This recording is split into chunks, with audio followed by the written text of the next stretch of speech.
আমার মা এবং ছোট ভাই সৌরভ কুমার ডিজেল তারা কাউখালী থানার ওসি মোহাম্মদ সুলেমান স্যারের কাছে গেছিল এবং তার কাছে লিখিত অভিযোগ দিয়েছে, কিন্তু এই সন্ত্রাসী বিরুদ্ধে কোনো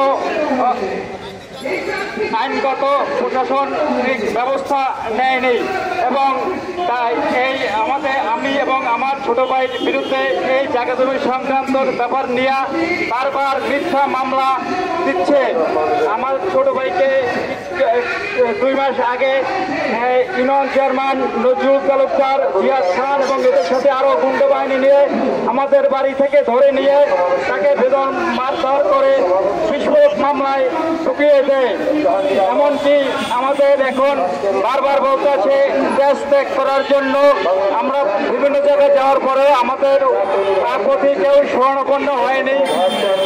এরা বারবার আমাদের জায়গা জমি দখল করে নিয়ে গেছে এবং আমাদের বাড়ির মধ্যে সুপারি বাগান তাও তারা সবকিছু তাদের দখলে নিয়ে গেছে এবং কি আমরা ওসি স্যারের কাছে কোনো সহযোগিতা পাই নাই।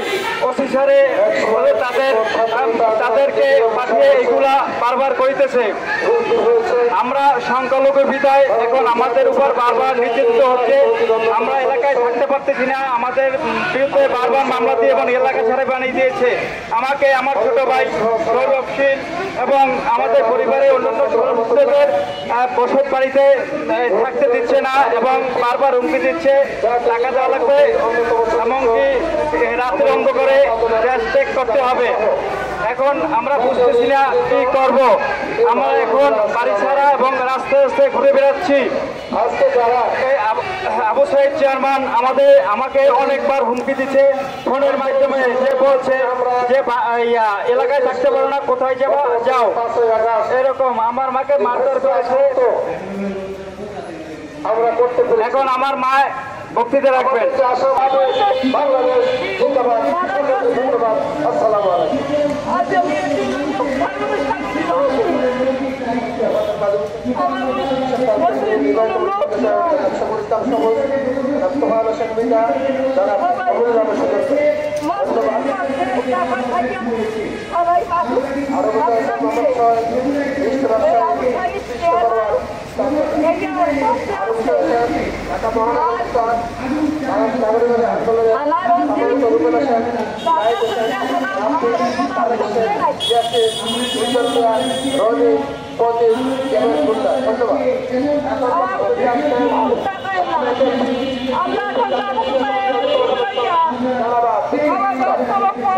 এখন আপনাদের কাছে আসছি।